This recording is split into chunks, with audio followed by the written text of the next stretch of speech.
আরজিকর নিয়ে গর্জে উঠেছিলেন। এবার শহর কলকাতার প্রতি প্রেম জাহির করলেন টুইঙ্কেল খান্না। কলকাতায় ঝটিকা সফরে এসেছিলেন, তবে হাতে সময় কম থাকলেও কাজের পাশাপাশি তিলোত্তমার ইতিউতি ঘুরে দেখেছেন লেখিকা তথা অভিনেত্রী। বৃহস্পতিবার আচমকাই পৌঁছে গেলেন কুমোরটুলিতে।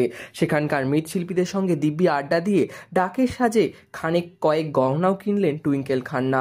তিলোত্তমার সফরে এই সুন্দর মুহূর্ত নিজের সোশ্যাল মিডিয়ায় ভাগ করে নিয়েছিলেন অক্ষয় পত্নী। সেখানেই দেখা গেল কুমোরপাড়ার অলিগলি ঢু মারার পাশাপাশি তার ক্যামেরায় ধরা পড়েছে শিল্পীদের প্রতিমা গড়ার বিভিন্ন মুহূর্ত।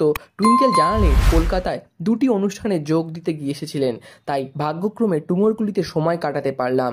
যেখানে প্রজন্মের পর প্রজন্ম ধরে মৃৎশিল্পীরা দুর্গা প্রতিমা গড়ে আসছেন, সেখান থেকে বেশ কয়েকটা শোলার কারুকার্য করা গহনা কিনলাম। বহু বছর ধরে এই মৃৎশিল্পীদের গল্প শুনি, আর এবার এসে এদের সঙ্গে আড্ডা দিলাম।